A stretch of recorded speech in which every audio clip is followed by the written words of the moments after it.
me because but I want to. What I'm more interested the in writers is the timeline. to this story now.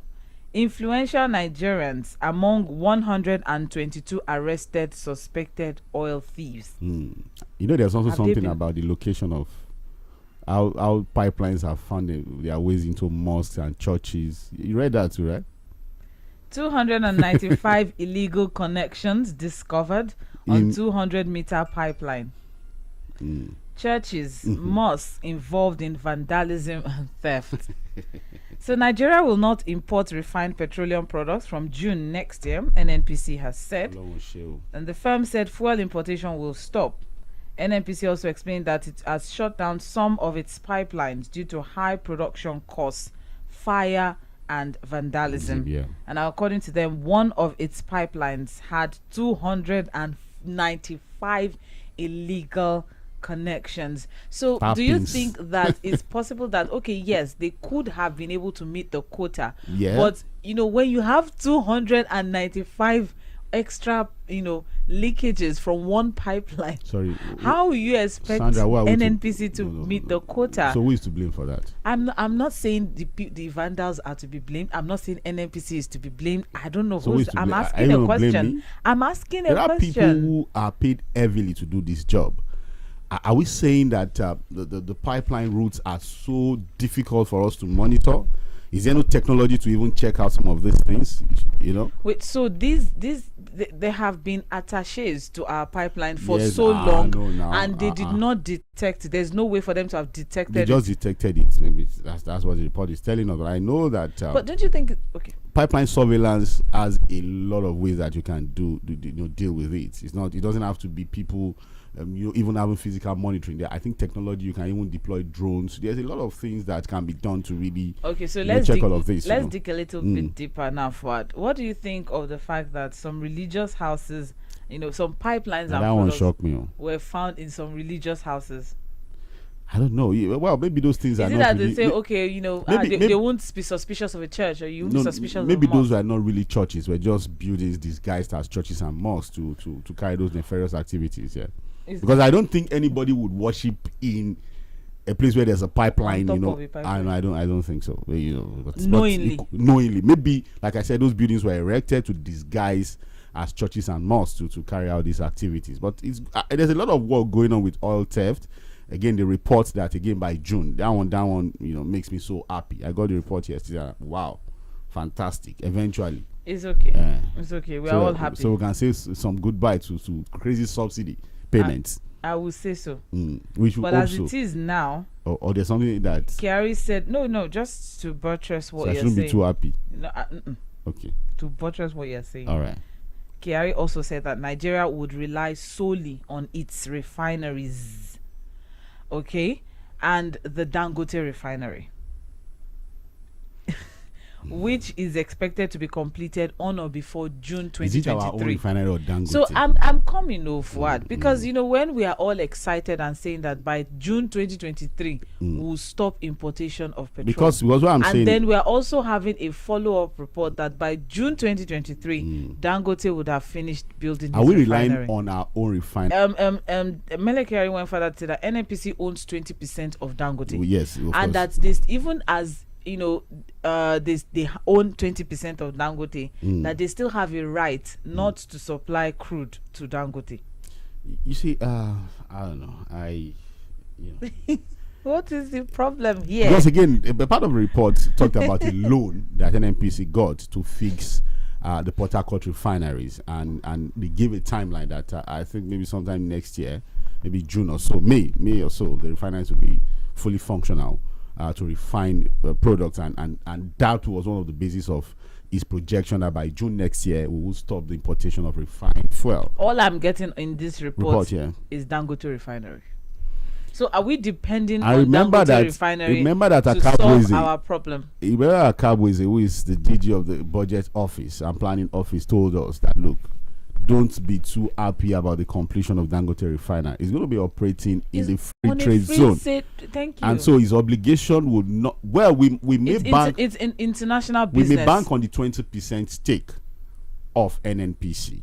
we may bank on that, because you say, okay, if you have 20%, but NNPC is now privatized. Yes, well, but at least it has a lot of responsibility to Nigerians.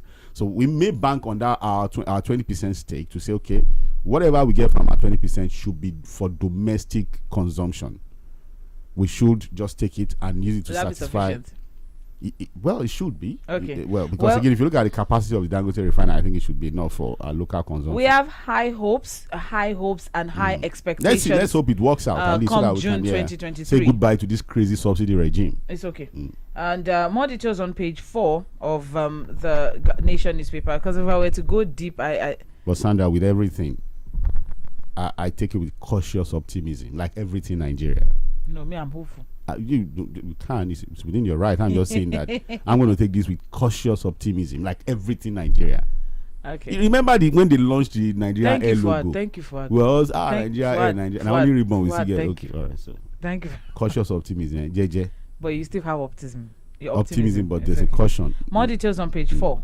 Reverse your decision on strike. Federal government tells ASU.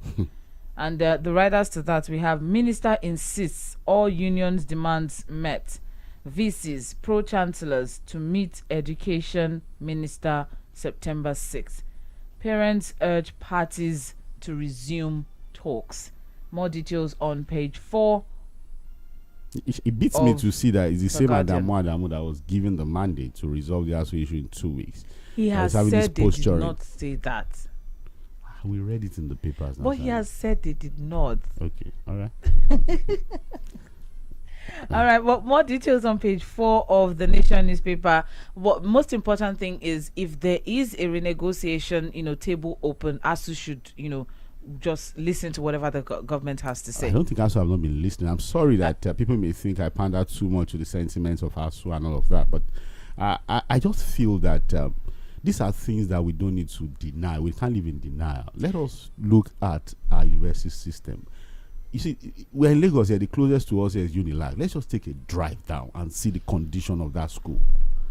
It's not anything to hide or to begin to talk about. You see, the fact is this: whether we like it or not, we need to get things right. And I will continue to support us, because I understand that, look, the future of the nation is what they are fighting for. Yes, people might say, oh, they are thinking about themselves and all of that. Why not? If not, deservedly, they need to fight for themselves too. And why they do that, they also fight for the soul of the nation and the future of the nation. All right. Well, moving on now, we also have victim of organ harvest to court.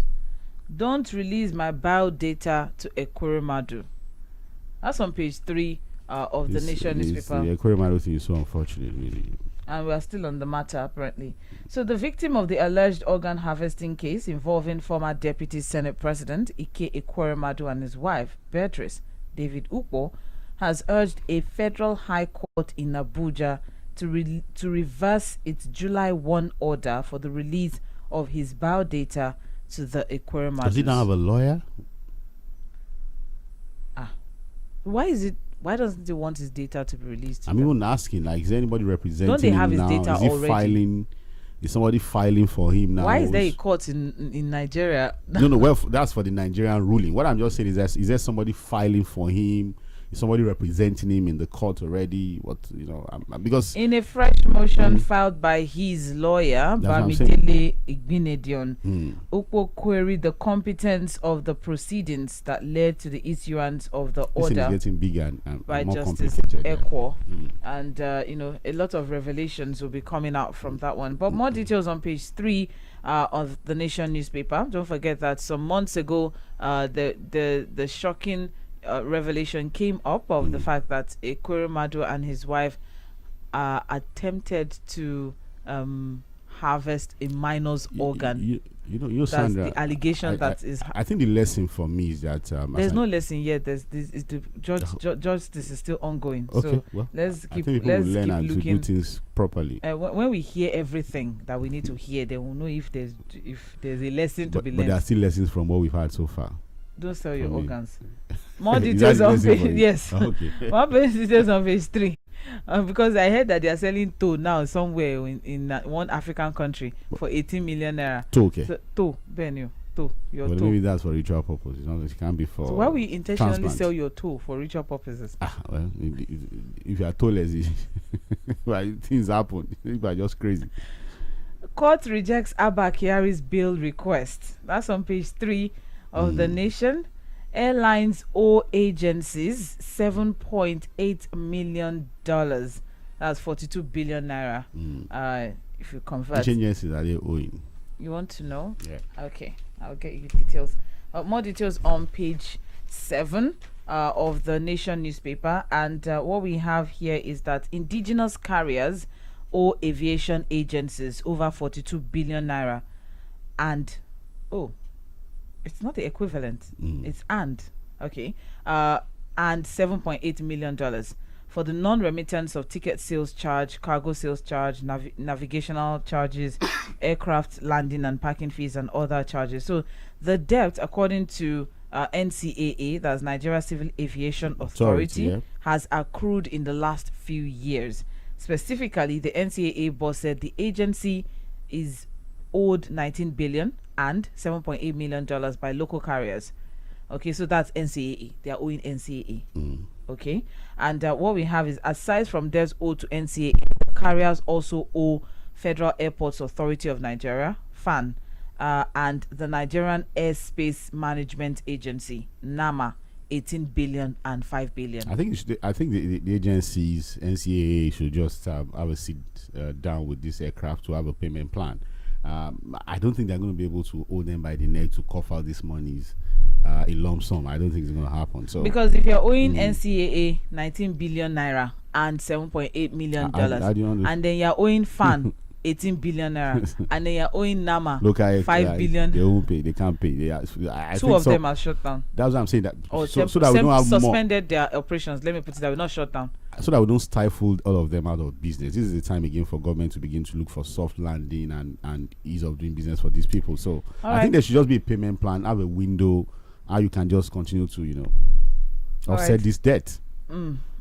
Well, I don't know what all these charges are for, though. There's too many charges, multiple charges. Ticket sale charge, cargo sales, navigational, aircraft landing, parking fees. You pay for everything. Wait, what's parking fees and aircraft? Land. No, you land. And then you now pay for parking you after pay landing. for landing, then you pay for parking. Wow. Okay, so Nuhu noted that the airlines and the entire aviation industry are currently going through a difficult period, and they're insisting all the charges collected by NCAA are statutorily and in compliance with the Civil Aviation Act. We agree, because it's coming after the Hadi Sirika accused agencies of muscling out operators through multiple charges. That's what we're saying. So government should look at those things, maybe relax some of these rules and charges, but find a way to let these guys just pay. Maybe have a timeline for payment so it's easy on them. All right. Above the masthead of The Nation newspaper, we have Igboho. Appeal court reverses 20 billion naira damages against DSS. Okay, so the money that DSS was supposed to pay. So appeal court has ruled against it. So they have cancelled it. So it's not going to collect the money again. It can still go to the Supreme Court. All right. More details on page 29. No rift between Tinubu and Adamu over campaign council, says APC. Was there one? There were reports speculations reports that the chairman of the party has been left behind in the whole of the campaigns. And people may want to say, yes, there could be some level of substance to that report, because you hardly see the chairman with the Asiwaju theme, and that the campaign council has not carried the secretariat along. That's APC secretariat, which is led by Adamu, who is the chairman. But it's good that this report is coming. That there's nothing to worry for the APC people. Well, good. The campaign council and the secretariats are in unison. They are working together. All right. Good for the APC. More details on page 28. We also have Fidelity Bank gets CBN's nod to acquire Union Bank UK. That's what business for. Yes. That's just pure business. More details on page 8. And finally, from The Nation newspaper, Wike cautions McCarthy, others on PDP crisis. Did you see the video, the dancing video? Everybody's just dancing. Yeah. No, he has been dancing. He dances a lot. No, and I think he has this particular song that when he's making all of these speeches, yes, they just throw it in. I still listen to you know that kind of funny, I still listen to it this morning. They pain them, they sweet me or something, one funny. And he has this funny dance step, like an emperor dancing with his walking stick, shaking his head. It will be nice to see what happens after May 29. I want to see a wiki after May 29, 2023, when they hands over power. If the wings will still be up. The wing will be down. I predict it. You can take a bet on that. Please, how much? I need money. You will see that. You will not be able to. Just watch now. All right. We've seen these things play out a lot. Let's move very quickly. Okay, so let's move on to the Punch newspaper now. You're listening to Trends in the Papers on Mainland 98.3 FM. And the major headline from the Punch newspaper: indefinite strike. Federal government summons varsity councils, vice chancellors as parents grumble. Yeah. And we have riders to that. NUC meets pro-chancellors on Tuesday to review actions and reach consensus. Osinbajo, APC governors beg lecturers to end strike. Parents Associations says ASU inconsiderate. Okay. Minister insists on no work, no pay. Okay. You see the problem? Lecturers deserve pay despite strike, says ASU president. So where that's what they say. Here we are. Here we are. The place that we said is where we are. We don't reach where we are now. Okay. So, and you have everybody now saying different things. So the NUC is meeting pro chancellors next week Tuesday, September 6th. But Osinbajo and APC governors begging ASU to call off the strike. That one is not. Parents saying that ASU is being inconsiderate. Well, I don't know whether all parents. They said the parent association. Well, I don't know whether they can speak for all parents. But well, let's also take that as a statement. And minister insisting no work, no pay. That's the problem. Lecturers saying we deserve to be paid for that strike period. Okay. Because you see, there have been a lot of arguments about the no work, no pay thing. That, hey, you guys work for 6 months. It was a decision for you to stay out of work, and it would be unreasonable for us to pay when you decided to abandon duty on your own. But people have asked again. The idea, the reason to go on strike was not just because they wanted to go on strike. There was a breach of agreement, continuously that have led to this industrial action. I just think that when we want to resolve issues, like you're about to say, we can't be looking for a way out and then you want to take an extreme position as the minister is doing at this time or the government is doing, where you just have this extreme decision that, look, yes, we've met all your requirements, but as far as we are concerned, the 6 months that you stayed at home, we're not going to pay you. I know people have argued that. One or two callers have said, the ASU people should look at the options of union dues and all of that. I said, look, don't just bring what of things out there. You have to look at the peculiarities of your own system. A lot of things have gone wrong in the university system. If we're going to have a meeting point, a concession, let all sides be reasonable. Nobody should take extreme positions at this time. Let's just find a meeting point so that we can open up our universities again. All right. Well, more details on page 2 of the Punch newspaper. It is really an unfortunate situation that our students and even their parents are in, and hopefully something will be done very soon. Just like Fuad has said, taking extreme sides now, it's not going to help anything. So the point is, everybody that's concerned should sit down and have a conversation with these people, and then shift grounds on both sides. Let's just have a meeting point and then move on. May I ask a question though? Do you think that don't you think that these presidential aspirants, one of them could leverage on this, have a talk with ASU and see what exactly the problem is? Well, they can leverage to mediate, but the thing is that they can't take any decision. They are not president yet, so until when the only thing they can do is to mediate and just try to mediate. There's nothing they can really do. Everything still comes back to the president. All right, the desk of the president. Okay. And the last thing we heard from the president as regards ASU was the education minister should do something about it. And then, of course, if the education minister is saying no work, no pay, so we assume that that's the position of the president too. All right. Okay, so more details on page 2 of the Punch newspaper. All right, and now we're moving on. Army kills terrorists, arrests 3 suspects in Kaduna. That's on page 4. And I think good news continues from our military. Yeah, we should keep saying this. We just want to say thank you very much to our military, and we're rooting for you. Okay, and we also have court nullifies 20 billion. Appeal court nullifies 20 billion naira damages.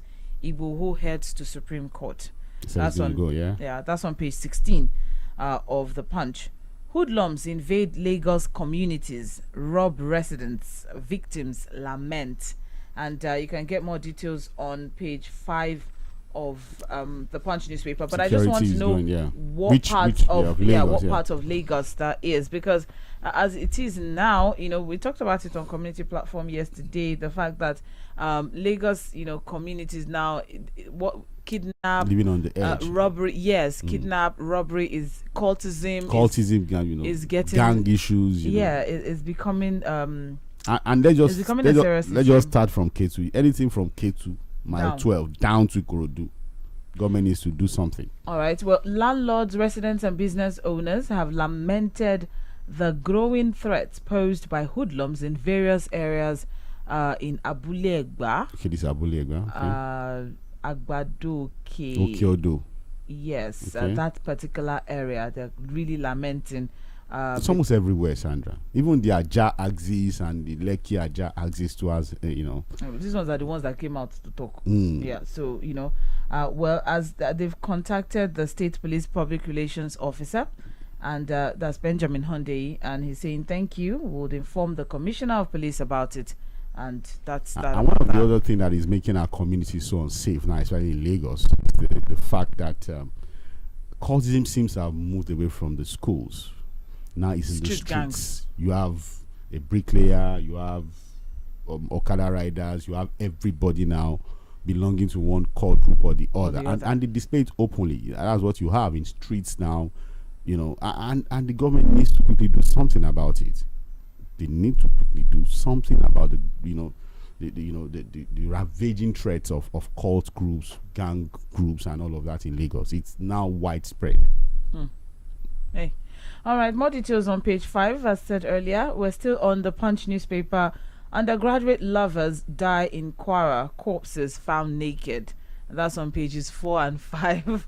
You need to see the look on Fuad's face. Undergraduate lovers. Yes. I think they're both 200, 300 levels students. Drug, substance abuse thing? Well, they were. Their absence was noticed when they didn't come for exams. Okay. So they went to check them out in the hostel where both of them out off campus. They stay off campus. Hostel, off campus accommodation, and they met them naked. And they had been dead for a couple of days. Yeah, but it should be. They can't be living all by themselves. There might be neighbors, who should have information on what could have happened. They opened the door from the outside, and what some people are suspecting poisoning, but we can't say anything until autopsy has been done. All right, but more details on pages 4 and 5 of the Punch. It's really unfortunate, that the fact that their friends didn't notice on time until they didn't see them for exams.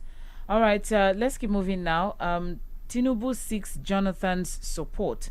APC denies internal rift. So there have been pictures surfacing the fact that presidential candidate of the All Progressives Congress went to see former President Goodluck Jonathan, and he went in company of some governors. I saw Dakwa Abiodun's picture. I saw Bello Matawale also there. So he went with some people to meet with Goodluck Jonathan. Yes, the consultations are still ongoing apparently. So pure politics. More details on page 13 of the Punch newspaper. We also have 6,068 Nigerian doctors move to UK under Buhari. The brain drain we're talking about. Brain drain, yes. More details on page 12 of the Punch. We also have 46 billion naira debt. NCAA threatens to withdraw airlines licenses. They can't kill that sector. Come on. Just, all the same thing happened to the NBC threatening over 50 53 broadcast outfits. Luckily, the courts have ruled. Yes, that is being resolved. That's been resolved. So it's being resolved. But this particular one, I'm just saying, looking with the economy realities, the energy realities. That a lot of things. Remember that these guys are even complaining about aviation fuel, Jet A1, and all of that. From 300 naira to 800 naira. I think the Minister of Aviation, the regulators, the agencies need to understand that you can't just wipe out that entire business. You can't kill the sector. Just find a way to. The funny thing is that without those airlines, the agencies have no job to do. So what would it's just like you saying, "Oh, chase away all students." So what would the lecturer do? So without the airlines operators, what would the agencies be doing? What will SAA be doing? More details on page 22 of the Punch. Oil earnings dropped by 29% to 790 billion naira. That's coming from CBN.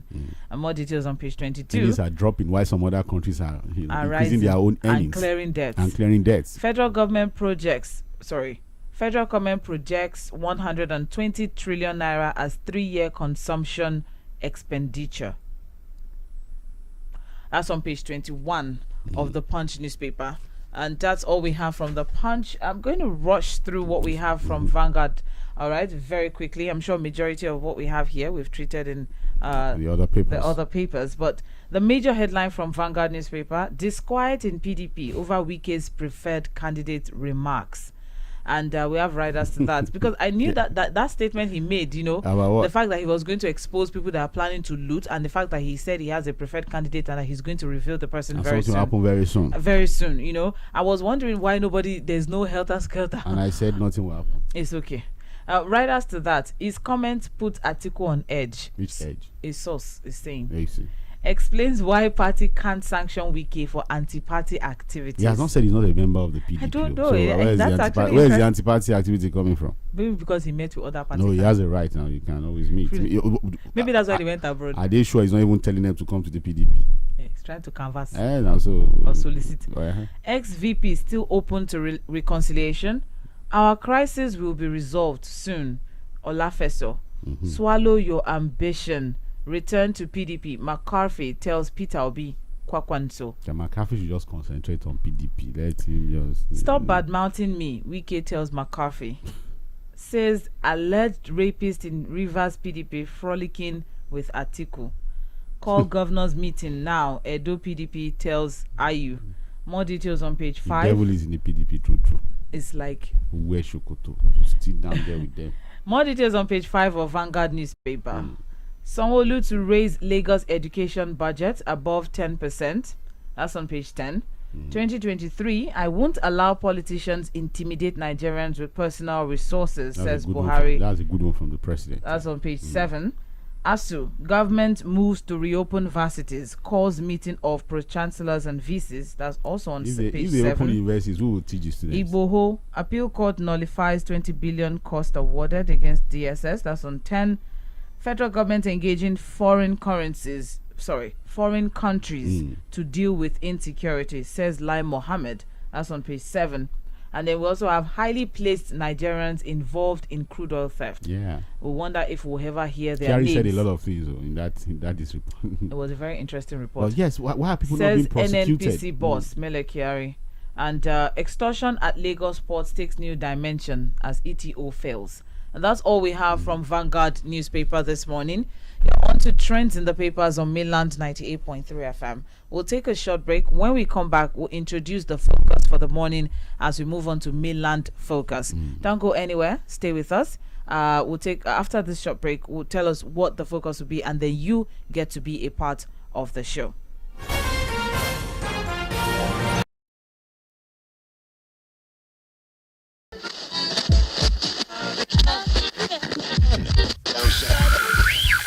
You're listening to Mainland 98.3 FM.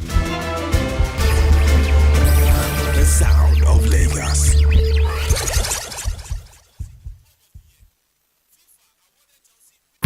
The this life, it's good to the upgrade. Like if you been the drive Okada, it's good to upgrade to moto. If you been the live for face me, I slap you, it's good to upgrade to self-contained or flat. And if you still dey use smartphone, it's good to upgrade to Tia Rubber 4G smartphone today. MTN don't talk say them go wash the phone for you with up to 1.5 gigabyte AWOOF data monthly for 6 months. Plus 100% AWOOF data anytime you buy data for 6 months. Hey, Willow, this na real bonge Folcom 4G AWOOF data combo. Oh yeah, kia run go buy your Techno, Infinix, Itel, Samsung, Nokia 4G smartphone today. And if you like to dey pay small, make you visit mtn.ng/device-financing. So now waiting we they do today. Everyone always says I look young and ageless, and I just smile because deep down, I know who to thank. Being with you is refreshing. Aquafina, my dearest paddy of life. Your paddy of life. Just like Kate Henshaw, everyone needs a paddy of life. So, stay hydrated and refreshed always with Aquafina Premium Drinking Water from the makers of Pepsi. Aquafina, your paddy of life. Oh yeah. Nobody wants to grow old with no money. No. Make your retirement a smooth journey. So be smart, save a little, step up. Always smile and live up. Whatever you dream, go with NLPC PFA. Retire happy, PFA. Come to NLPC PFA. With our great returns on your contributions, we can help ease your transition to retirement when you transfer to us at NLPC PFA. Simply fill the quick form on nlpcpfa.com/account/transfer RSA to register your intentions, or connect with us on 01-448-2780. Come to NLPC PFA. NLPC PFA, creating a brighter future for you. They say water no get enemy. Water is everybody's friend. But for me, my own water is not just my paddy. No. It's my paddy of life. Yes, my water is so cool and it goes through a 7-step filtration process, making sure it's safe to drink. Aquafina Premium Drinking Water.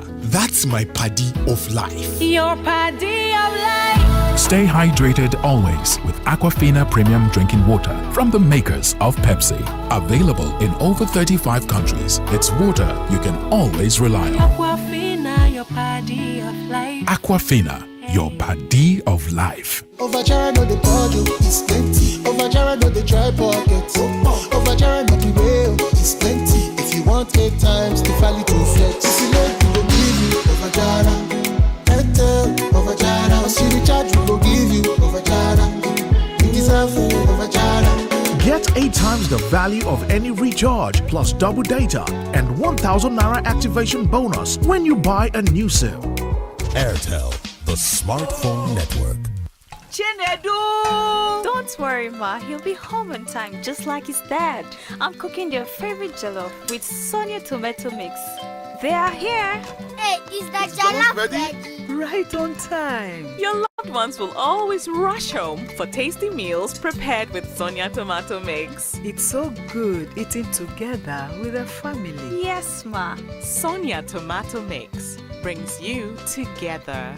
Proudly Nigerian. Do you know it now takes just 48 hours to book gas a landlord? If you want to buy land, don't look far away.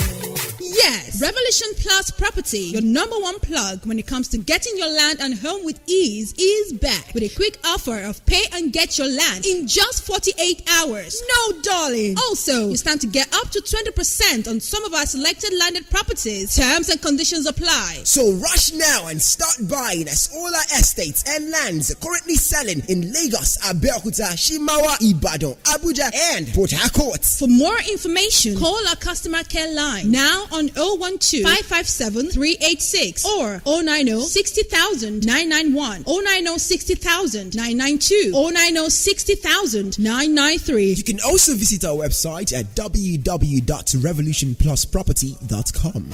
Revolution Plus Property, affordable housing. For a very long time, I was in a toxic relationship with my partner. I kept making excuses. Maybe it's me. Maybe it's the weather. Maybe I need to refresh. Maybe I should log out and log in again. Maybe I need to go out and climb that tree, and maybe it's just bad. But not anymore, because I found the perfect partner. MTN Broadband. With its reliable and wide coverage, no more maybes, just goals.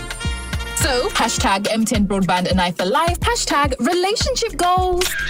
MTN Broadband. Get yours today and enjoy internet bliss. Visit any MTN store to get yours now or visit www.mtn.ng/broadband. MTN Broadband. Data that's got you covered.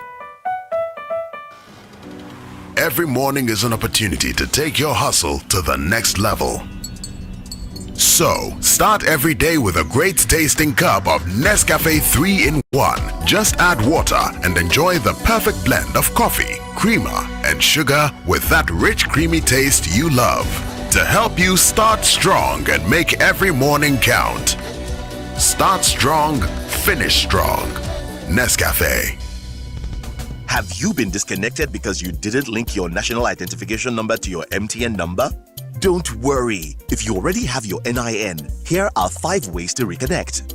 1. Dial *785#. 2. Text your national identification number NIN to 785. 3. Chat with Ziggy on WhatsApp number +234 9033 000001. 4. Visit my MTN NG app. Or 5. Visit www.mtn.ng. If you don't have a national identification number, just walk into any MTN store or NIMSI center near you or visit the MTN website to book an appointment. What are we doing today?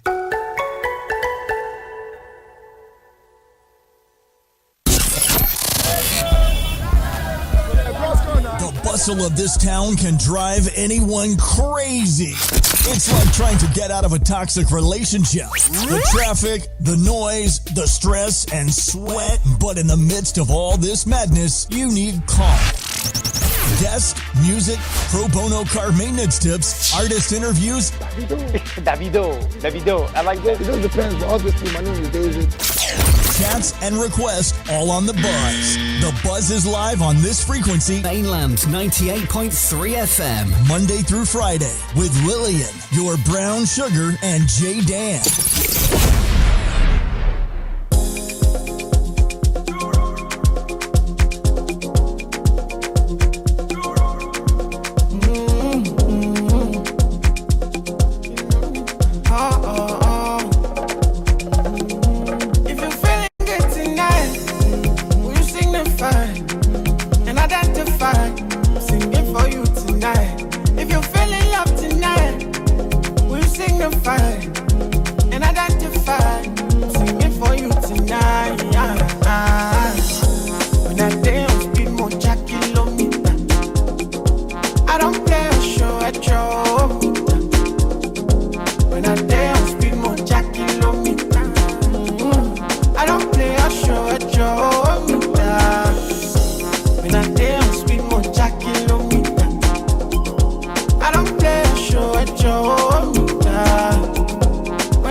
Mainland FM 98.3.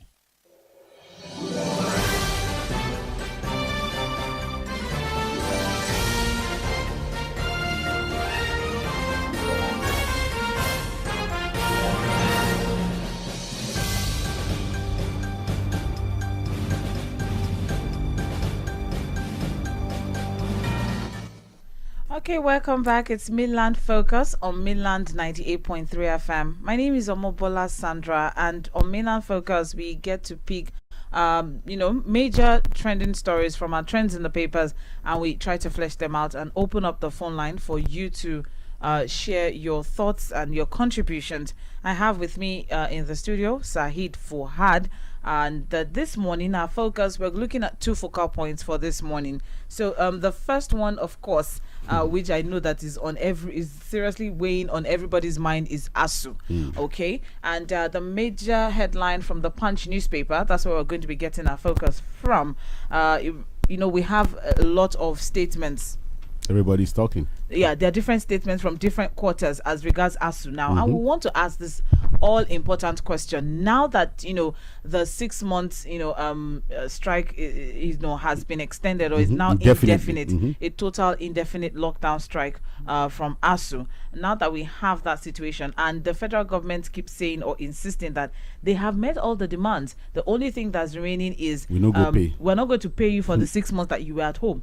Okay, because and then ASU is saying, that it's not my fault that I went on strike. If you had implemented our agreement, if you had met our agreement in the first place, I wouldn't have gone on strike. That's what ASU is saying. But now we're getting different statements from different quarters that Oshibajo APC governors are begging ASU to call off the strike. So that's their own position. That's their own position from the vice president and the governors begging ASU. It's good to beg. Why not beg the federal government? Why not beg themselves? Why can't they beg themselves to do what is necessary? It's good to That's beg one ASU, part of it. Okay. So then we also have Parents Association. All right. Also saying that ASU is being inconsiderate. I'm not part of that parent, anyways. I have. You don't have children in university. But I have siblings. It's okay. Okay, but what we have is that Parent Association, because I don't want to say some parents. I'm going to say it as it is in the reports. All right. I'm just saying that as a parent. I totally understand you, but Parents Association, are saying ASU is being inconsiderate. All right. And then you also have the Minister of Education is insisting no work, no pay. That's what you didn't work for 6 months, so why should I pay you for not working? All right. But then ASU is saying that lecturers deserve pay despite So what's the way strike. forward now? So what is the way forward, and what do you think as regards all of these statements that we have? We have parents are saying things, lecturers are saying things. A lecturer said that the government has failed woefully and that is the reason why we are where we are now. So instead of coming and coming forward to say, okay, what is the problem? Okay, this is the problem. I want to even ask that, is there not a position, is there not the opening of okay, I can't pay you 6 months, but I can pay you this amount. That's why I talked about taking extreme positions. Is that not possible? I'm going to pay the 6 months, but it's not going to be in lump sum. I'm going to pay stagger it because over a period of time. I'm also thinking on behalf of the government, if you think also, bringing that huge amount of money at the same time. There can always be a meeting point, Sandra. Okay. Because if you think about it, that's going to run into some billions. There can always be a meeting point. A lot of lecturers and then 6 months. All right. So, that may be what the government is thinking about. But then I'm sure that there are compromises that can be achieved if they come together and have that conversation. But the federal government is insisting that no work, no pay. And then, we have the vice president and the APC governors saying that, this issue with ASU should be resolved as soon as possible. And they are saying, ASU, please call off your strike. They said a lot of things that I don't have. I would have loved to ask the vice president, what's his own position on the work, no pay? That's a good one, but he didn't go too far on that. No, he just said he's appealing to ASU to resolve the ongoing tussle with the federal government. And he said that, remember during the Salah visits, the president appealed to ASU also, and that ASU should be mindful of the future of the next generation. I like how everybody seemed to think ASU is the problem. Yeah, everybody seems to think ASU is the problem. They have met your demands, just go home, count your losses, you're not going to be paid for 6 months, things like that. So that is what everybody's saying, that please ASU. Right. And then you also have parents, saying that ASU is being inconsiderate, because you have parents we have parents. Yes, we have parents. I kept here, it's just parents that I have here. So they are saying parents. All right. And then you also have statements. Okay, some statement from Femi Falana, for example, a senior advocate of Nigeria, saying that The participation of the lecturers in state universities in the industrial action is not illegal.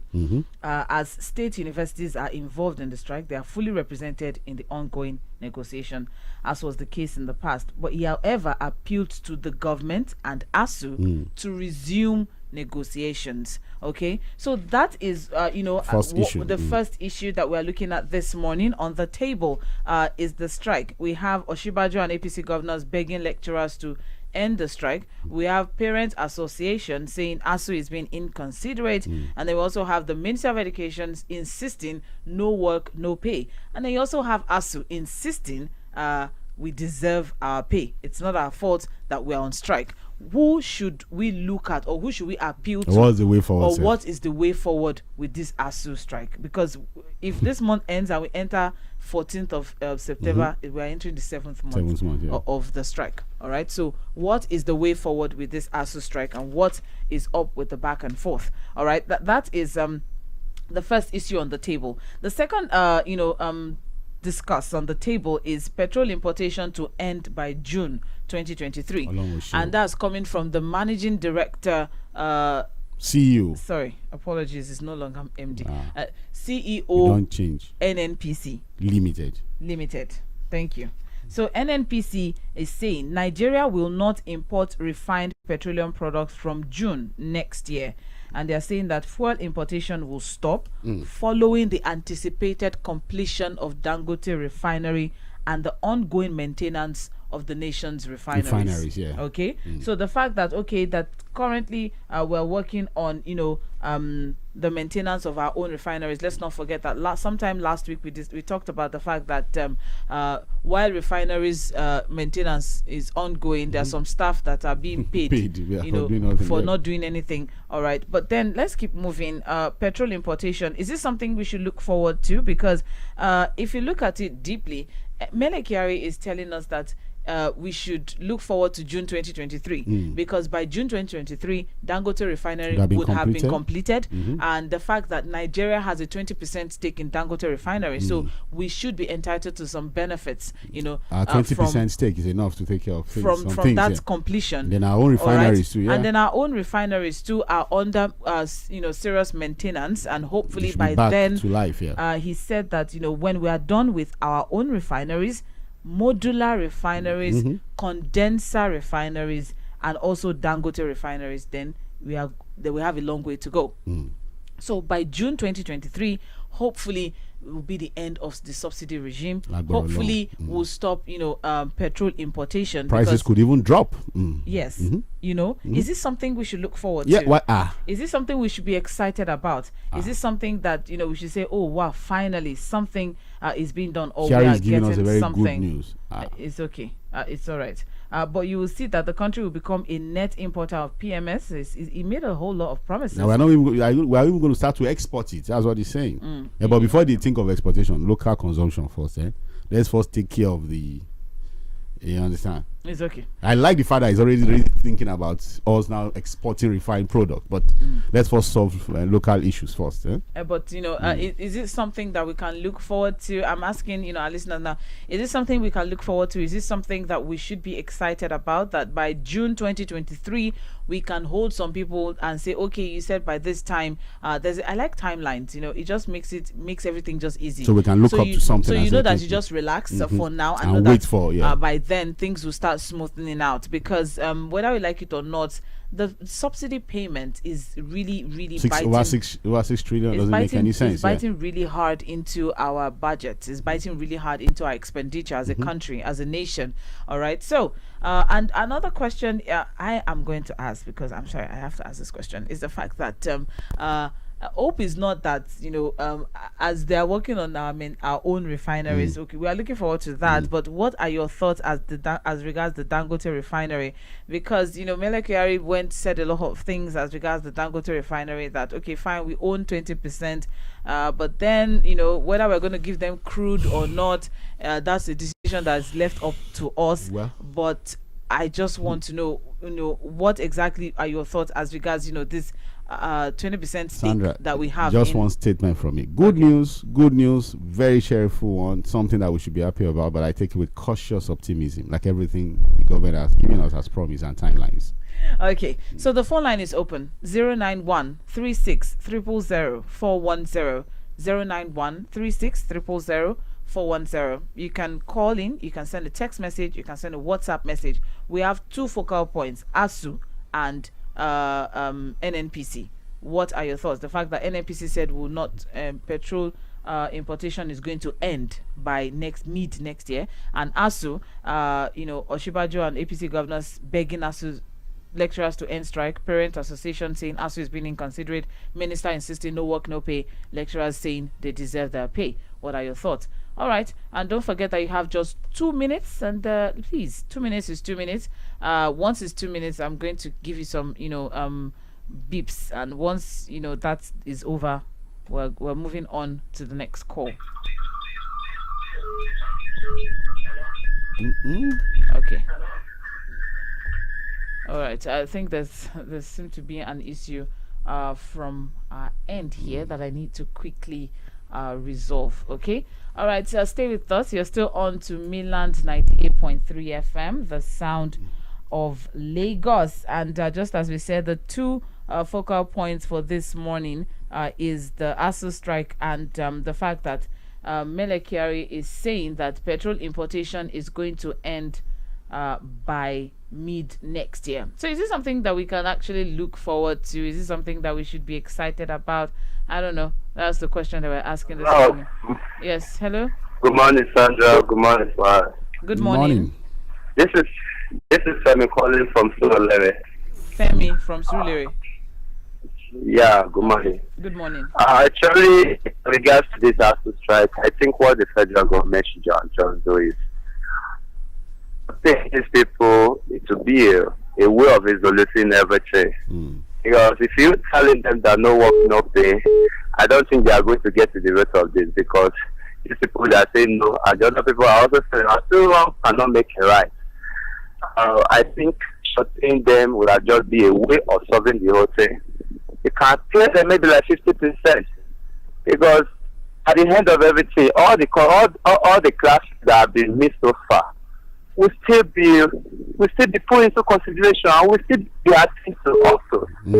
So I think the federal government should just come to a resolution of paying them, shorting them, and let the whole thing, all this should just stop. So these children they are just here. Nothing is happening. Everywhere is stagnant. We come in terms of the education aspect. This is how we're going to grow in this country. This is not the way forward. As regards to the NNPC, the fuel importation issue, I don't think it's something that we should be celebrating right now, because we know this is Nigeria. They are much good in talking, and at the end of the day, we end up so we don't find out that we are on our your kind of thing. So I think we should get there first before we start celebrating it, because this is Nigeria. Anything can happen. Get there before we celebrate. I think that's cautious optimism that he's also showing there. 09136 000 410. Hello, good morning. Morning to you, Lady Sandy. Good morning, Prince Wise.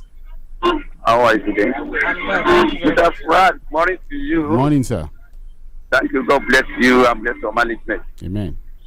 For the ASU, the topic is recorded every day until these people think twice and think of our children. Because as it is now, the distractions are very good. At the school, those who are not living in the campus, they rented their apartments.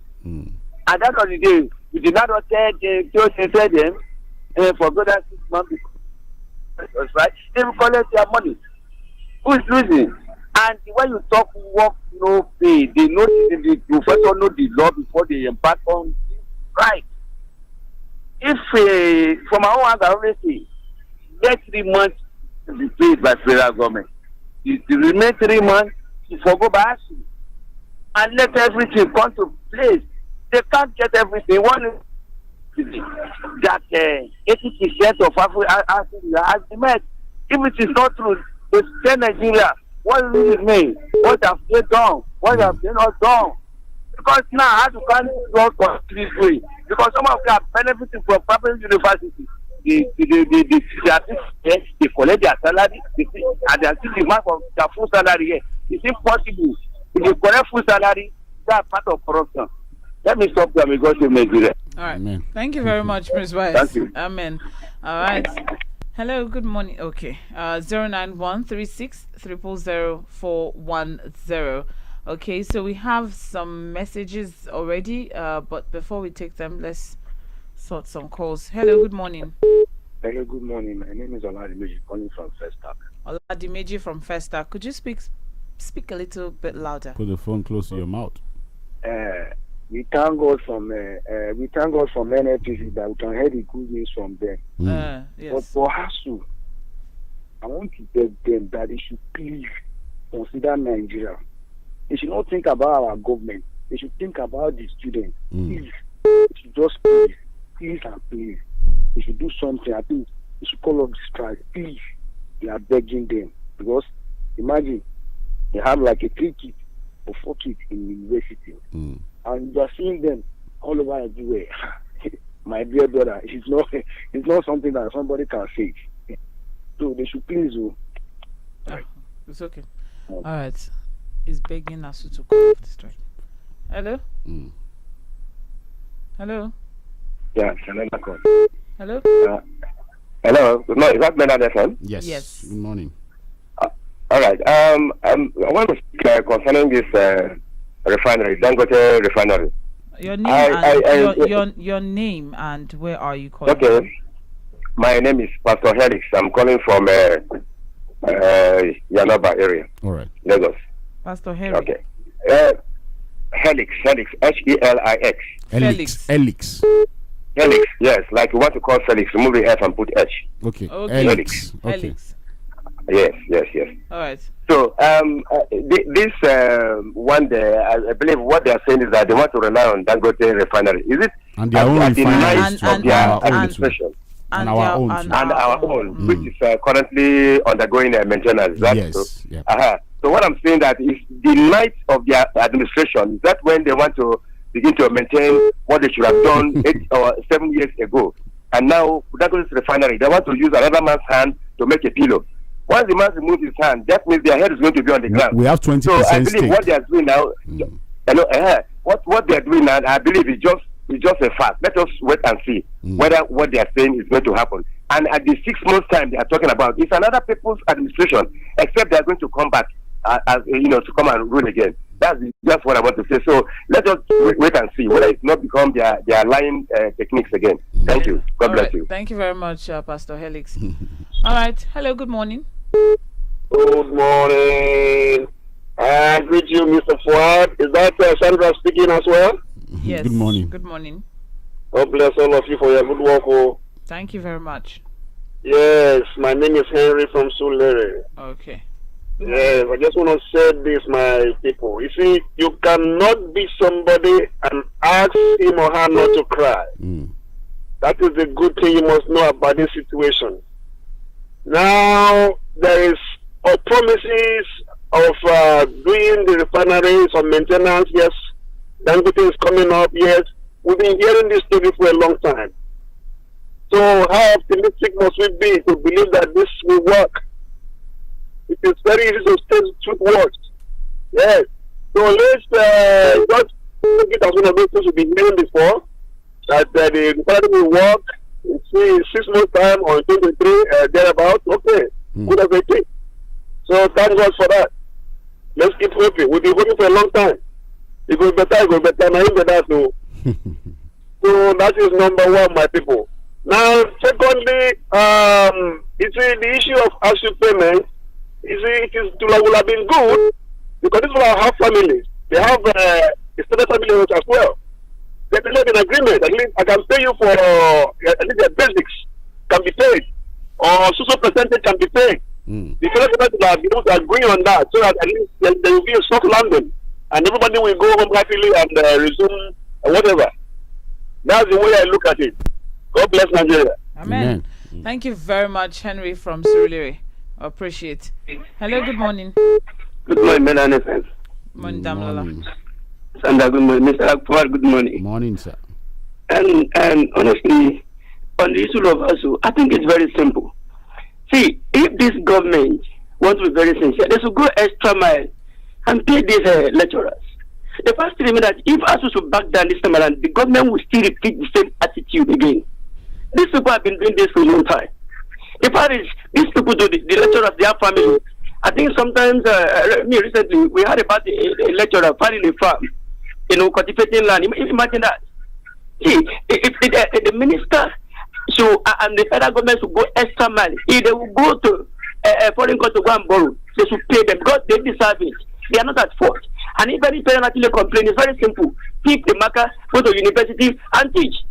And that's what it is. So on the issue of refinery, I want to see that statement as a kind of devil's promise of paradise. To be very candid, if the government wants to convince me personally, then they should make it possible ending of this year or by February next year. Why June? June after the turn of of this government. So if anything happens that time, what are we going to hold accountable? You hold the next These government. people should come up with something very better. NPC, you hold responsible. But NPC, can we hold them? This government actually will actually step aside. Then what are we going to actually blame? They should make it the end of this year or next year February, and let's praise them for that. We don't want any stupid legacy. It's not going to be that. Thank you, good morning. Thank you very much, Damlola. We appreciate. All right, so let's take some messages now, and then we'll move back to taking phone calls. You're listening to Mainland 98.3 FM, the sound of Lagos. And what we have here is good morning. Only the stubborn ones will get their demands from this government. The government is trying so hard to make ASU the villain instead of solving the problem and be the hero. As a capitalist who will think of maximizing profits, Dangote owning a refinery won't solve our problems. We should learn from the way things are in the cement industry. Nerocello from Ogudu with his own contribution there. We also have good morning. I am Peter from Egbeda. Federal government should consider paying ASU. At least they can pay them with recovered Abacha loot. Recovered Abacha loot has been set aside for some projects. Okay, so good morning, guys. A tsunami is coming to the educational sector, and the teachers are leaving next. And it's being said that some lecturers are even leaving our universities the same way we are losing our doctors and nurses. The tsunami of leaving this country is real, and the government failed to realize this. The earlier, the better. May God save Nigeria. The truth about privatizing NNPC will soon come out, because this same NNPC have not been remitting money to the Federation account. I hold my peace, but because I know time will tell. Sam from Otta. I see you. Good morning, crew. Strike will strike till eternity, borrow till eternity. Is Dangote sugar refinery is it making sugar cheaper in Nigeria? Even the cement. Is Dangote cement industry selling cheaper I think cement what in the Nigeria? NNPC is banking on. Okay. Let me finish the message. All right. Is Dangote cement industry selling cheaper cement in Nigeria? I will not vote until Leah Sharibu is released, and that's Moses Ebong from Festac. Well, I think the NNPC is banking on this 20% stake. That's our own part of what Dangote will be doing, and so we can use it the way we want. Because we don't have any stake in the cement and sugar. So now we bought 20% stake. So let's see how that works out. Okay. Good morning, house. This is Jamiu from Lagos. Until we shut down the road, sea, air, rail, that is when they will be serious about the issues in this country. Mr. Fuad, you should have let us contribute for you to contest too, because we can all see that all the presidential aspirants are meeting each other. I know 2023 elections will be like Kenya results. So free and fair. Is that what you're trying to say? It should be free and fair. And parents want to be paying 10K. They should not forget that students in the uni are growing up. How would that happen? I don't know. We also have, okay, let me take this one and then we'll go back to taking phone calls. 2 billion naira was used to design just ordinary logo. And now over 14 billion spent without anything in sight. This APC government is so good at borrowing.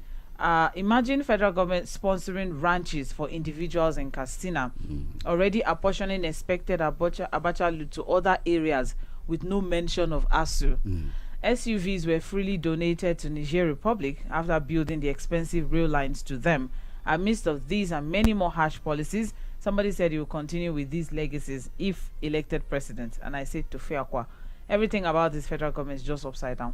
Petrol importation to end mid next year. I will not believe anything coming from this government until I see it. Dangote is purely a private businessman. Let NNPC MD name the people behind the oil theft, the churches and the mosque involved, if he's very sure, or is it going to be hidden like names of sponsors of insecurity? Abba Kyari extradition to the US. This government will do its best not to see it happen because of where he comes from. Tinubu seeking support. Tinubu seeking support from their clueless Jonathan. He put clueless in quotes, so I should put that also. Nigerian politics. As for Wike and PDP, let the wahala continue for their stabbing of Southeast in the back. Where's their Sharipon? And that's Chijoke from Isolo. Lengthy but very meaningful. Yeah. I appreciate your contribution. Hello, good morning. Good morning, Sandra. How are you? I'm well, thank you, Barrister Oko. Good morning. What of my friend Said and we are fine, very fine. Oh, God bless you. Yeah, my take on this issue of ASU, you know my stand on it, because we have discussed about it on several occasions. You see, everybody has a role to play on this issue. The press, the agency, and the civil society organizations, and the general public all have a role to play. So I don't see why the Nigerian Union of Journalists is keeping quiet and remaining indifferent. Also, what they call NLC seem to have compromised. I'm sorry to say that, but that is what it looks like. Then, the civil society organizations were not saying anything. The public, everybody is just blaming ASU. Why should ASU be the one to be blamed? ASU is acting in the interest of the whole country, the reality of the public. It's the money the federal government is seizing that they are not going to pay ASU salary. Is it Buhari's money? It is the money of the Nigerian people. They are just keeping it. They are just keeping it in custody of the nation. It does not belong to the federal government. It belongs to the people, so they cannot seize it. ASU itself is not doing the right thing. They are supposed to go to court when two parties have an agreement and they are in dispute. They go to court. What is the court there for? They are behaving like jungle, as if they are animals in the jungle. They go to court and ask for specific injunctions and other mandamus.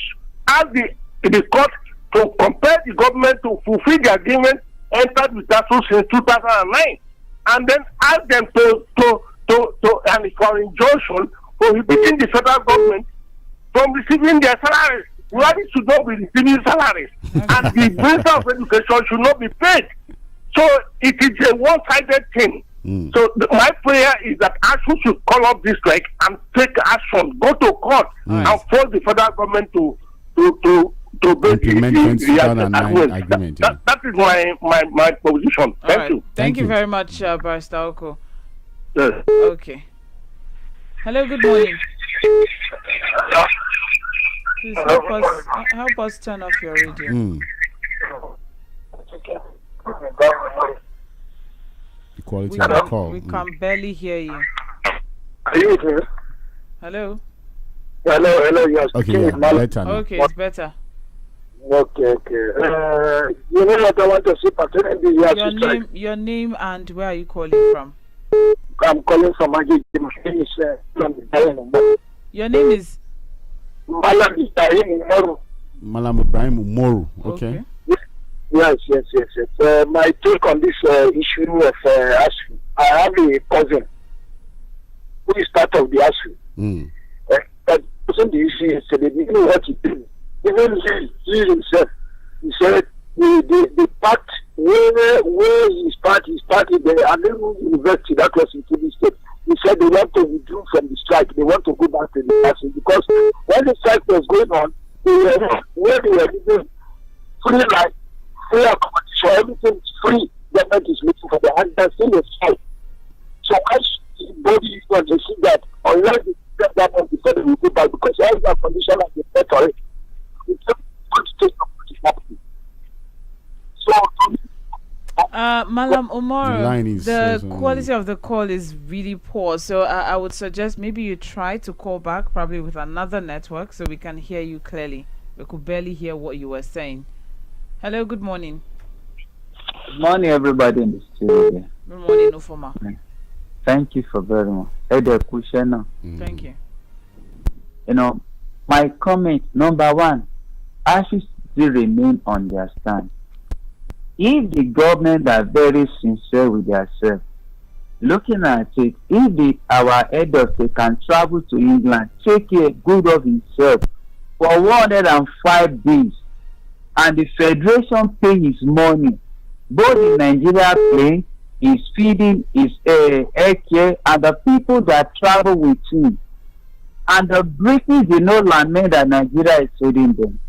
For God's sake, President Buhari should not even have any excuse, rather to pay those people and let them resume back to office. I was listening to another station. A good number of Nigerian doctors that relocate to London for that work because the Nigerian government are do what are totally free. So Nigeria government, please pay ASU and let ASU resume back to office fully. Because if that paid ASU will not go on strike. If that give ASU what they be asking us in 2009, you know, the Nigeria is we should be having foreigner who will be coming to be teaching our students. There is no foreigner, no better environment, no better facility to teach, and we are blaming ASU. Me, I'm supporting them more. But concerning the Nigeria Petroleum, what they are planning to do next year, me, I will not believe them until next year. For now, I will not even believe them at all. Right. Because if this government say that they are doing it, if another government say that they are not ready to involve, so let's wait till next year before we celebrate. Have a wonderful day. And you too. Thank you very much, Ufoma. Let's take some messages and we'll revert back to phone calls very soon. You're listening to Mainland 98.3 FM, the sound of Lagos. It's Mainland Focus. And the focus for this morning, we're looking at the statement from the CEO of NNPC, Mele Kyari, saying that by June 2023, due to the fact that Dangote refinery will have been activated by then, and that our own refineries in the country would have also been reactivated by then, and also moribund refineries and condenser refineries would also be in activation by then. Sorry, modular. Thank you. Would also be in activation by then. That, you know, petrol importation will stop by next year. Hopefully that's good news. But we're asking you, is that good news? The second one is ASU strike. A lot of people are saying different things now. We have parents are saying ASU is being inconsiderate. We have Minister of Education insisting that no work, no pay.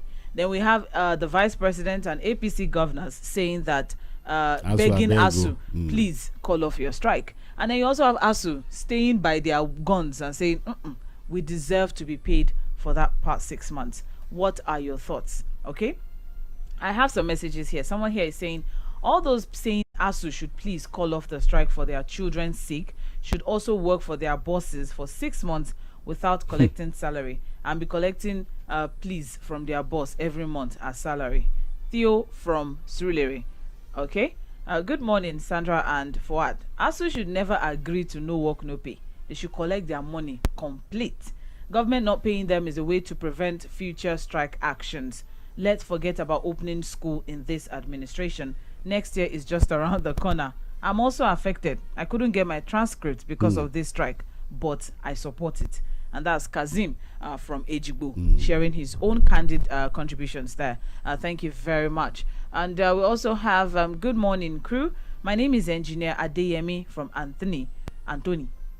I don't believe in the statement of the CEO NNPC. I believe it's a political statement to douse the tension surrounding this administration's failure to put the refinery in order for 7 years.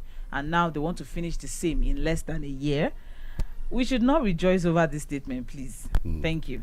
On the part of ASU, the federal government should pay these lecturers as long as they are all receiving their own salaries. All right. Thank you very much, Engineer Adeyemi from Anthony. I also have as an essential greeting to you, Sandra and Fuad. Mr. Fuad, is it possible for one man to cook for a whole nation? Each time I hear the government saying Dangote refinery is coming on stream, I feel ashamed. If just one man builds a refinery, yet a whole nation cannot, then it's a shame. We know they have a stake in his refinery, but then that's James Ogbona. He said he's on transit, sending that text message. Hello, Madam Sandra. Good morning. Good morning. Good morning. Good morning to Fuad. Good morning, sir. I'm enjoying the conversation. All right. And on the ASU issue, I think I'm a retired labor. Your name and where are you calling from? I'm Akpagun Abdi. I'm calling from Songo in Ogun State. All right. I'm actually a retired comrade. I played the role alongside with Adam Oshiomhole when I was in power. And for all intents and purposes, I think the problem with ASU is just unique to Nigerian situation. We are not civilized the way we handle issue in Nigeria. I'm sorry to say. The ASU, as far as labor law is concerned, both in Nigeria and internationally, they are not employed by anybody. If your employer locks you up for 2-3 days, you deserve to be paid. If you voluntarily leave the job, not by the instructed by your employer, you leave it for more than 3 days, you are not entitled to any pay to the kingdom court. And after 3 months, the employer can employ people to replace such people, no matter how strong the union is. I'm a retired aeronautics. Just to butcher what I'm saying, the aeronautics, they will have air traffic control like this, or control all the airspace in the world. And they are very sensitive that we do go on strike, but you cannot go on strike for more than 1 day. Maybe 2 hours, 3 hours at times. We will say we want to go on strike between when the traffic is peak, the peak period of traffic. So Saturday we can say we are not going to work between 12 o'clock in the evening and 6 a.m. in the morning. But not to go and work, and then you have the owner of the airspace, their government. You have Eurocontrol controlling the entire Europe. If you leave your duty space for more than 12 hours and you don't report, and the airspace is still, you will be sad. Right. So because of that, we do go on strike. It is supposed to have been, you strike for 2 days, you resume. You strike for 2 days, and you don't leave your job for 6 months and say you are coming back to get paid. All right, the thank way you very much. Is to be striking, say to... Hello, good morning. Hello, good morning, Sandra. Good morning. Yeah, this is Ochuko from Surulere. Ochuko from Surulere. Can you speak a bit louder so we can hear you clearly? Okay, can you hear me now? Hello? Yes, okay, go ahead. Okay. I think I will need to just clarify some things. I heard you this morning talking about crude oil that was missing, and I think that's false. I happen to have a calculation of how much is missing. They said 400,000 barrels, and 400,000 barrels. If you put it into 1,000 tankers, you get over 1,000 tankers for it. So how possible can over 1,000 tankers be missing every day? Okay, so are you sure you heard that on this station? Because we didn't talk about that. No, from several reports is what he's saying. Okay. Yes, several reports, yes. Oh, so okay. there's no way over 1,000 tankers will be missing every day. No, that's the report that we got from the ministry that's in charge of that sector. Yes. I'm telling you, it is not possible for over 1,000 tankers to be missing every day. Over 1 tanker. You know the tanker I'm talking about, the long trucks. Over 1,000. It is not possible. Okay. Now, secondly, on the ASU issue, Sandra, let me ask you something. You have a company, and the people you employ are going on the strike that you should increase their salary, and process of that strike, they're not working for that month. And after you increase that month, you pay them for that month that they did not work. Is it possible? I know the federal government has their own flaws. Let's call it straight. You're not working. The lecturers are not working. You took this students are home, and you want them to pay you for what? Let's call this thing. We are too sentimental about fine. We know the federal government has failed. Me myself, I know the failed. But let's face the fact. You were not working. How do you want to collect money that you don't work for? You understand that you will never pay somebody that is working for you, that is not coming to work and is protected. After making his own demand, he wants you to pay for the month that he was protected. It is not done now. Right. Thank you very much, Ochuko. Thank you for your contribution.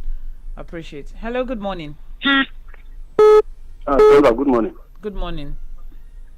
This is Okangbelina. Good morning, Mr. Okangbelina. Well, good morning, sir. Morning, sir. I thank the last caller. It's not like you have a company and you produce bread. You produce everything that you produce and sell, and based on that you pay your staff. And for 6 months they didn't work. So where will you get money to now pay these people who didn't work? I think we are overindulging these ASU people. They're just like, it's just like you have a child and you have spoiled that child. The last time they went on strike, for almost 1 year, they were paid full. So they believe that this is their right to go on strike and get paid at the end of the day. I don't think it works that way. It's not every time that we criticize government. I know a lot of people who criticize government, they are just because they hate this government. So they are siding us just because of their hate for the government. That's number one. And number two, the guy called Melek Kyari is telling us that, because Dangote is going to have his refinery ready by next year and some other things they are doing, we are not going to import fuel again. Mr. Fuad, it's not like telling your children that don't worry. My neighbor who lives in the next flat is cooking food. I've bought a percentage of the food is ready, you people will eat. But Fuad donated now for the food stuff. 20%, I get. Inside. Don't worry. Okay, must you go and do? If you want to go and cook, Sandra, when you are married now, assuming you are married, if you want to cook, will you carry money and go and give your neighbor to go and buy food for or contribute for you to cook? Who knows that? Maybe and they pay now. Maybe and they pay now. Please don't, Mr. Akambe. Which sensible individual will be doing what these people are doing? It's okay. I don't support them. It's all right. It doesn't work. That's why we are all in this confusion. Okay. Good morning. It's okay. I'm not in any confusion. Hello. Good morning. Good morning, Good morning. Good morning, Fuad. Good morning, Pastor Ambrose. Yes, we thank God we are still alive. You know, in this country, we the followers, we are not consistent. We are talking of companies. You employ somebody. Will a company allow its workers to stay longer than 1 week when you know the productivity of that company? Nobody is talking about the delay, the dilly-dallying of the federal government. Nobody is looking at how federal government were just the first 3 months, they just kept mute. They kept mum. They just allowed us to. Nobody is talking about that now. The only thing that we are saying now is that because they didn't work. Couldn't government have sorted this issue out within 1 week or 1 month if their children were in Nigeria? If their children were in the universities? Nobody is talking about even the morals of lecturers, that are, ill-treating, female students. Nobody is talking about the buy my scripts. We are now saying that they shouldn't pay ASU. At the end of the day, they want to make our university a glorified secondary school. And tomorrow now, we will be blaming, we will be saying this and that. Anyway, like I always said, ASU, they deserve part of it because when they want to conduct election now, it's them, the professors they will use to rig election. So let them feel a pinch of it. As for the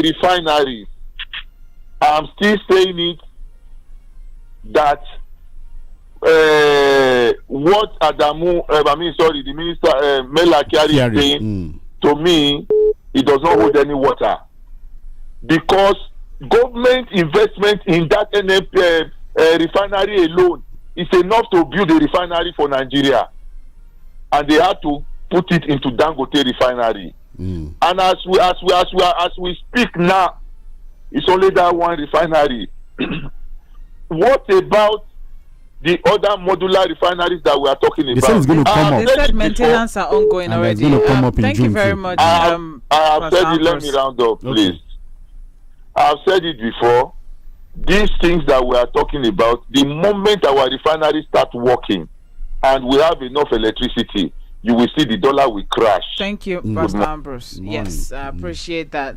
All right, and that's for the calls. Let's see if we can take some more messages. A lot of messages, right? Yes, let's see if we can squeeze in some messages. Good morning, mainland crew. Nigeria to end importation of fuel next year, June. Your analyst in the studio is pricing monkey that is on top of the tree. Okay. Which one of the promises of this line government has ever been fulfilled? Let's leave matter for matter. Let's be hopeful. Chris Ojubeli from Ikeja sharing his own contribution. Good morning, Sandra and Fuad. ASU wants payment, work not done, but they are mute on how students that have lost 6 months of their lives, they say they will cover up, which is inestimable, should be compensated. Femi from Ogba. Okay, they said they will cover up. It's okay. Watch it. They gave money to Katsina youth to learn information technology last time. Donated to Niger. Gave money for cattle, rail line to Niger, etc. Maybe this government, I don't know, has a wonderful mentality. Let me not go with what he said there. Pay ASU their money. If you ask ASU to surrender, we are heartless. And that's Ifeanyi from Surulere. It is wrong to punish someone because of your failure. If government would have done the right thing, strike would not have happened. Every penny should be paid. Government should be held responsible.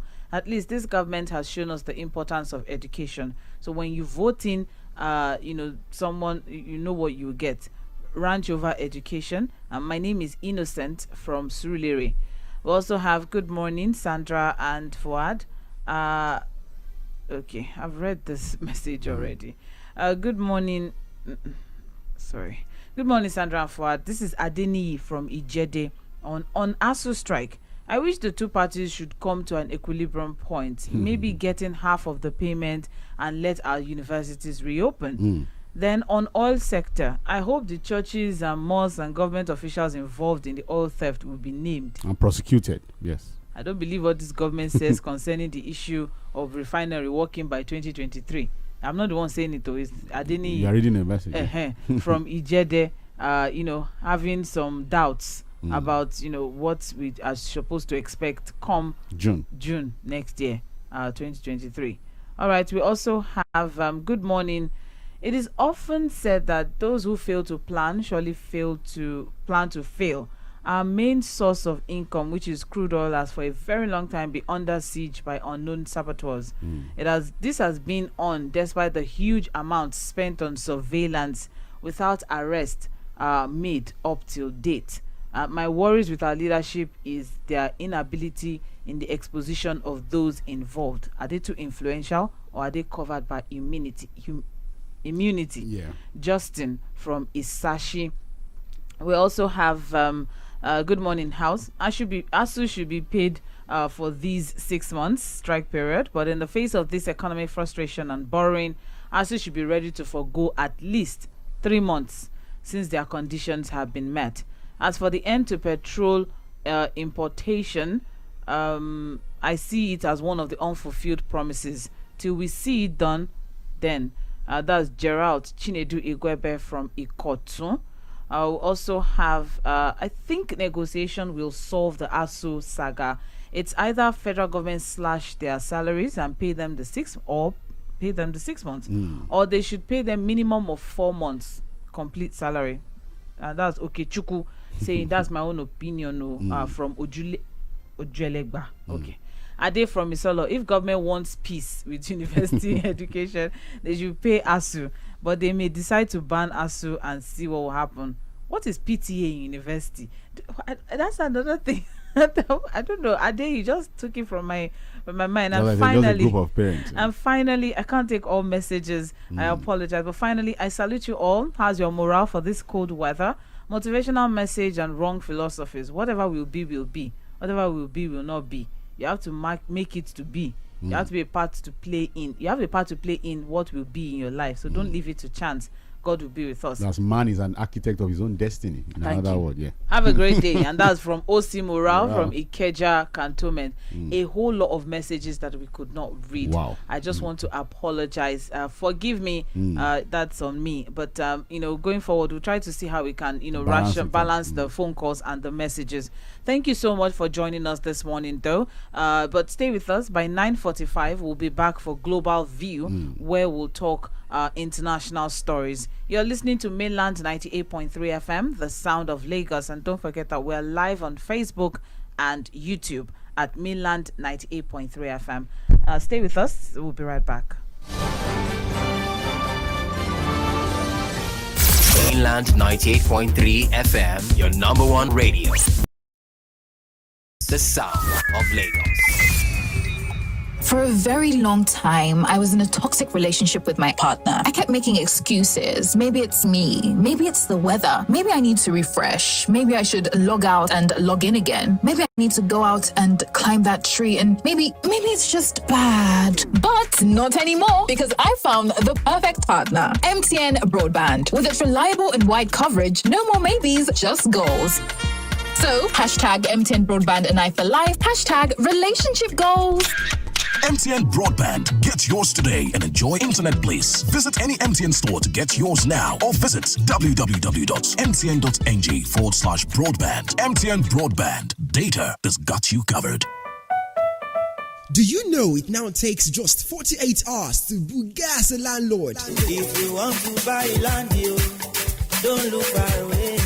Yes, Revolution Plus Property, your number one plug when it comes to getting your land and home with ease, is back with a quick offer of pay and get your land in just 48 hours. No, darling. Also, you stand to get up to 20% on some of our selected landed properties. Terms and conditions apply. So rush now and start buying as all our estates and lands are currently selling in Lagos, Abeokuta, Shimawa, Ibadan, Abuja, and Port Harcourt. For more information, call our customer care line now on 012-557-386 or 090-60,991, 090-60,992, 090-60,993. You can also visit our website at www.revolutionplusproperty.com.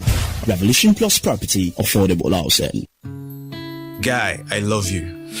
I know this is not what guys usually say to each other. As per hard guy, you help me keep a cool head and stay focused through the heat. Cool and so refreshing. Aquafina, you are my paddy of life. Just like Aproco Doctor, everyone needs a paddy of life. So stay hydrated and refreshed always with Aquafina Premium Drinking Water from the makers of Pepsi. Aquafina, your paddy of life. Have you been disconnected because you didn't link your national identification number to your MTN number? Don't worry. If you already have your NIN, here are 5 ways to reconnect. 1. Dial *785#. 2. Text your national identification number NIN to 785.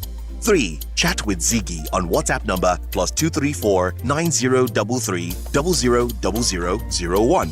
4. Visit my MTN NG app.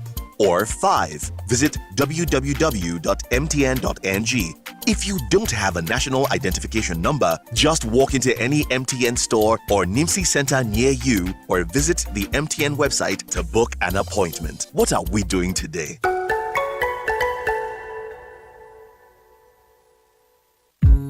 I just want to say a big thank you for being there for me. You've made my well-being your priority. And no matter where I go, I know you'll always be with me. I say thank you, Aquafina, my paddy of life. Your paddy of life. Just like Jemima Osunde, everyone needs a paddy of life. So stay hydrated and refreshed always with Aquafina Premium Drinking Water from the makers of Pepsi. Aquafina, your paddy of life. Oh boy, how far with your admissions this year? My brother, I have not been admitted.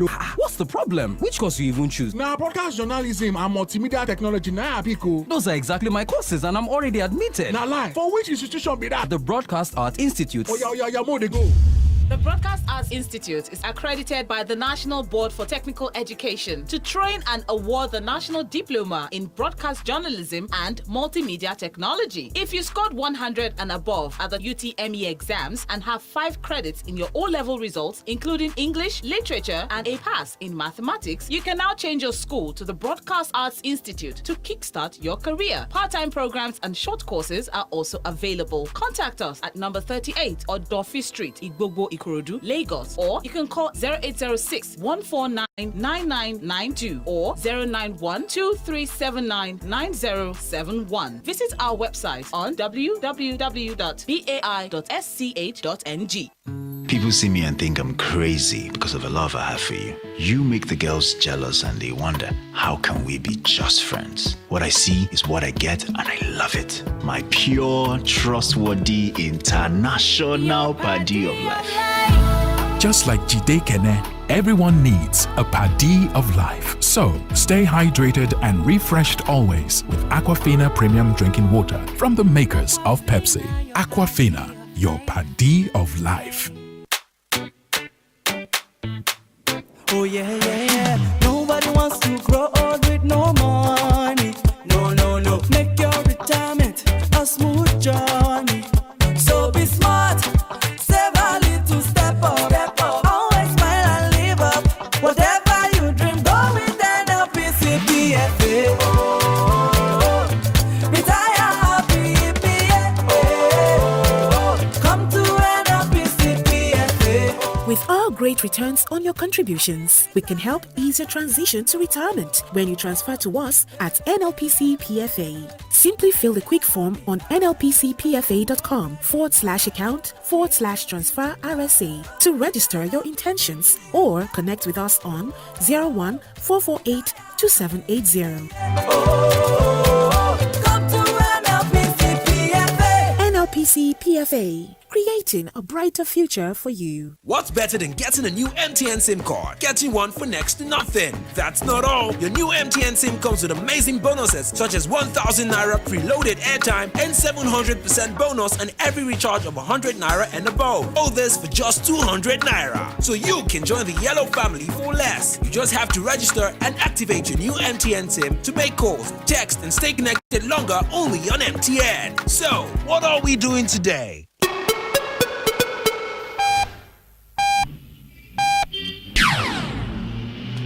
Hey you, what are you listening to? Sound of Lagos, 98.3 Mainland FM. B square. Okay. Yeah.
chop breakfast. Boy, I put your hands up high. I know you feel that vibe, 'cause I know get your time. Say that money in my mind. Yeah. If you don't make a move, wait till you get, brother, wait till you get. So put your hands up in the air. Let me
And 98.3 FM, and we are the sound of Lagos.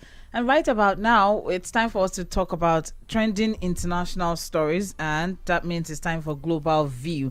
9:45 to 10 a.m. We talk what are the stories that are trending on the foreign scene. All right, so I still have Fuhad Said with me in the studio, and my name still remains Omobola Sandra. And of course, the first trending story on this morning is Mikhail Gorbachev, the former Soviet leader, who actually was pivotal to the end of the peaceful end of the Cold War. Yeah. Yes, has died at the age of 91. I know that Fuad wanted to, give some accolades and attributions and. Was it really accolades? I don't know what you were doing, but you were doing something. Oh, mate, I know you were doing something.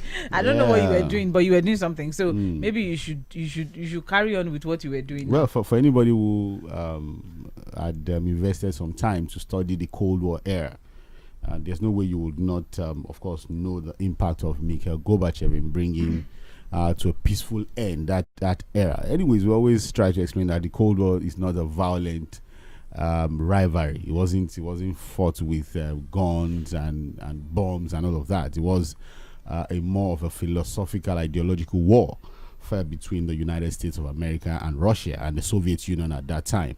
The end of the Second World War brought about what you call a bipolar world, where you had two world leaders emerge as a nation. So you had a situation where the two leaders were now looking for alliances, looking for dominance in the world. So you had a situation where, while the United States of America was selling its capitalist agenda to get alliances and, of course, sell its own version of democracy, the Soviet Union was selling socialism and communism, and also using that as a bait to get alliances. So you had a war of ideology at that time, race for everybody to become the dominant superpower between the two nations. But eventually, the end of the Cold War now led to what we have now, what you call a unipolar world, where America seems to decide and determine everything that comes up in the world order. But the fact is, he was a man that brought about a change of order in the way Soviet Union was perceived, and eventually it led to the creation of what we have as modern Russia. There are people in the Soviet Union or in Russia today that will tell you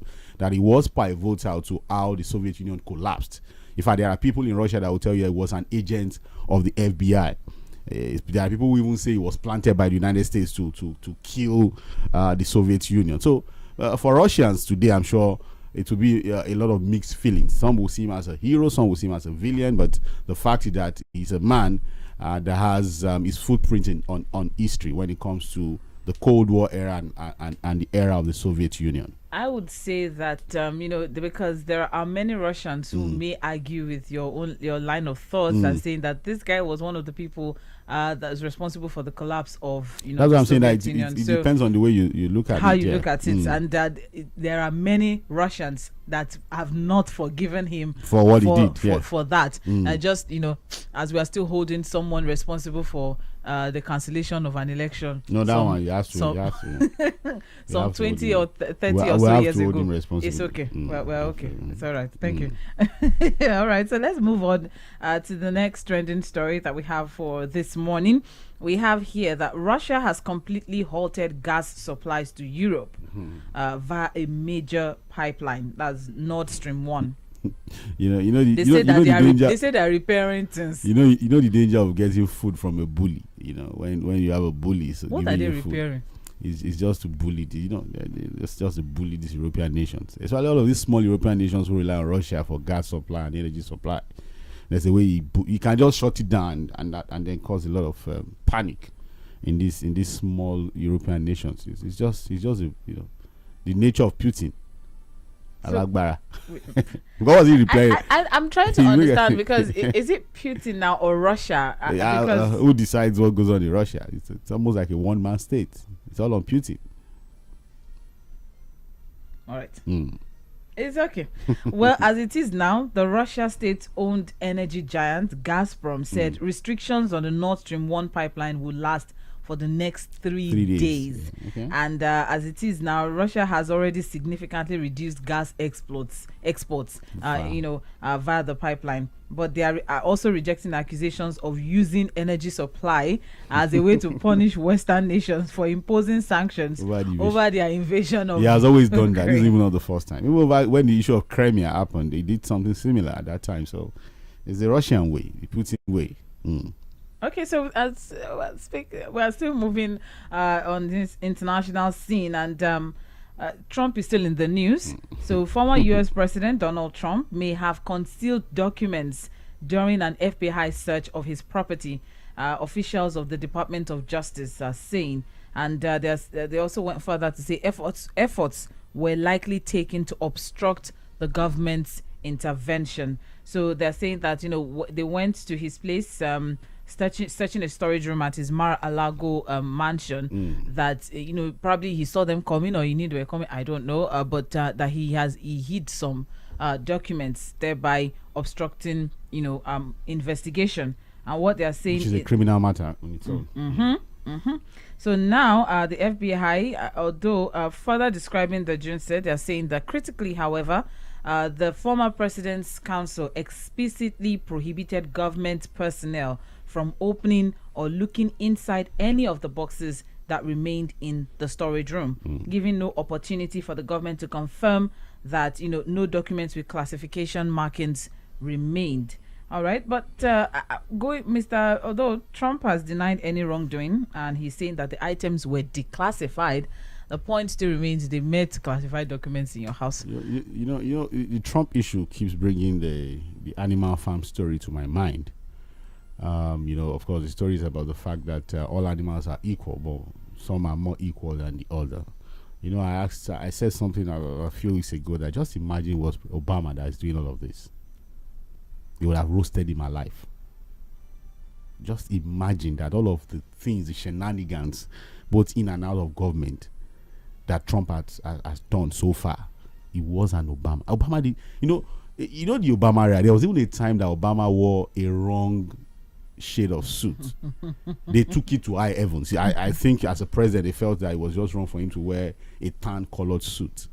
And they made it a serious issue. As in, if you look at Fox News, the way they made the issue seem as if he had killed someone. There have been, accusations that, Fox News, it's just they're purely very but I'm just trying to say that. Just imagine it was Obama that has done all that of is this. giving all of these issues. Take classified documents to your house. A tradition that has been for years, where a president is leaving, you simply hand it over to the National Archives. You took classified documents to your house. FBI came in, you eat some, you've been obstructing investigation. There's still the investigation of the Capitol riot that is still on your head as somebody who pushed for it. And in all of that, the American society is still rationalizing the behavior of Trump. They are still talking about it. The judicial system is still giving him some form of soft landing. The reality is that, look, all animals or human beings can never be equal. And the Trump scenario has shown it all. It may get to a point where we will be prosecuted because it's already itching close to that. There are already allegations that are already suggesting a situation, a possible situation where the Department of Justice will have to prosecute him eventually, especially on this case of obstruction of investigation, which is a criminal issue altogether. But the fact is this: if it was a different person, if not for the fact that it's a Trump who has fanned the embers of all these white supremacists and all of these things, he would have been in a long time.